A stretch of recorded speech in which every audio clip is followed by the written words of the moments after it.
on va probablement tous, à un moment donné ou l'autre, vivre ce qu'on appelle une rupture amoureuse. Hein, c'est jamais facile, mais on dirait que ça fait partie du processus. Ça peut nous arriver très tôt comme tard et ça peut marquer. Il y a des gens, moi je connais des gens qui ont été tellement marqués qui ont décidé de ne plus jamais être en couple. C'est une décision radicale. Dans mon cas, confidence, moi, j'avais ce qu'on appelle cette dépendance. Donc, je passais d'une relation à une autre parce que j'étais incapable de demeurer seul. Hmm.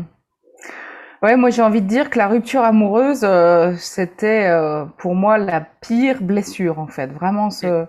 ce sentiment d'abandon, de rupture du lien alors qu'on a aimé la personne et puis du jour au lendemain, on n'est plus rien pour la personne et elle se ferme totalement à nous. Alors ça, je dois dire pour moi c'était une des plus grosses blessures aussi et j'ai beaucoup souffert de ça.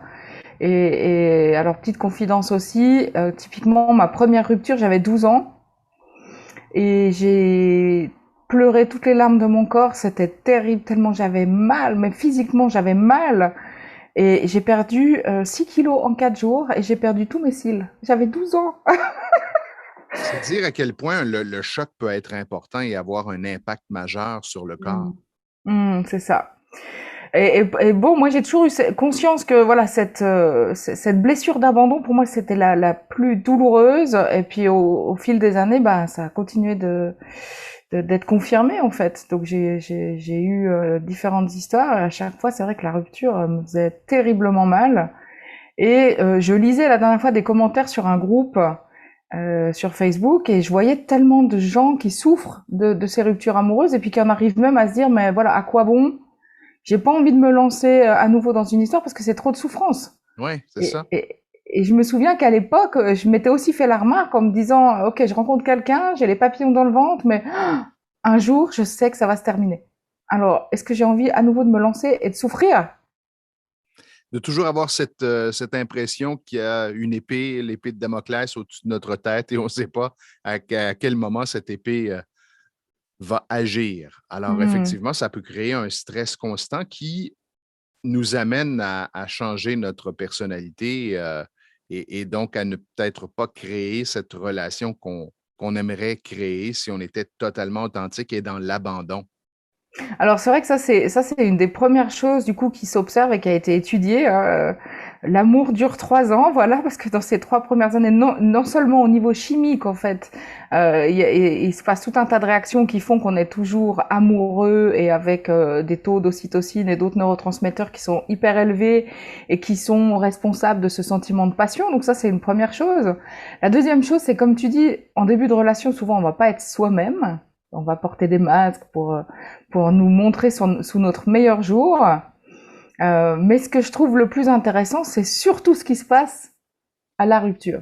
Et en tout cas, pour moi, avec les Peak States, c'est là où ça a vraiment changé ma façon de vivre les choses. D'ailleurs, j'ai découvert les Peak States suite à une rupture, hein, quelques mois après une rupture. Et la guérison que j'ai faite a complètement changé ma vision des choses.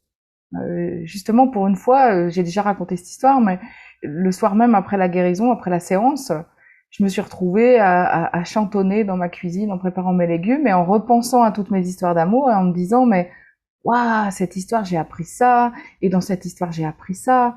Et avec lui, cette personne qui me faisait énormément souffrir à ce moment-là, parce que, entre guillemets, il m'avait renié, il avait balayé tout le travail qu'on avait fait en commun, alors qu'il m'avait juré que ça ne se passerait pas comme ça. Et ben là, d'un seul coup, j'étais capable de voir uniquement le positif, uniquement ces choses merveilleuses qu'il m'a appris, parce qu'il m'a vraiment appris beaucoup de choses, et d'avoir que de la gratitude. Donc, ce que j'avais envie de parler, c'était de ça, c'était de la douleur de l'abandon. Est-ce que toi, c'est quelque chose que tu as travaillé avec l'Epic States? Absolument. Hmm. Oui, oui, absolument, parce que c'est une douleur intense, en tout cas qui peut être intense. Hmm. Alors pour moi, c'est vrai que c'était, comme j'ai dit, c'était particulièrement violent. Et puis j'avais le sentiment ouais, d'être abandonnée, de même de mourir en fait. Qu'il y avait plus, tellement c'était douloureux, j'avais l'impression que j'allais en mourir en fait. Je n'existais plus. Enfin, j'avais l'impression de me dissoudre de l'intérieur comme ça, de me décomposer complètement. Et grâce au Peak States, on a donc un processus qui nous permet de guérir ce sentiment d'avoir besoin de l'autre comme ça pour être nourri, pour être entier, pour exister, pour vivre même. C'est comme si c'était notre nourriture, en fait, Mhm. spirituelle. Et notre lien d'amour, en fait, notre besoin d'être nourri de l'intérieur en amour. Et le processus qu'on a, donc qui s'appelle, on va donner son nom, c'est les trous aspirants. Hein, on guérit ce trou aspirant qui peut être ressenti chez les personnes. Euh, et ça change vraiment tout sur notre besoin d'amour.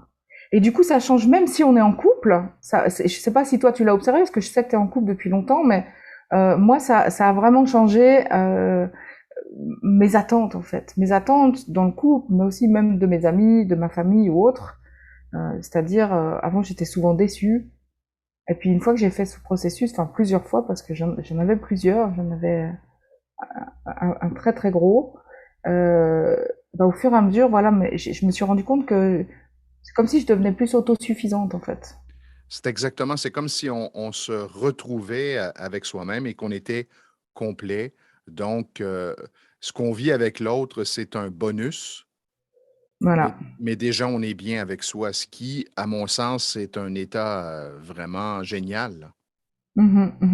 C'est ça. Vraiment d'autocomplétude, en fait. De se sentir complet par soi-même. De plus avoir des bouts qui nous manquent, ou en tout cas quelque chose dont on a besoin pour se nourrir.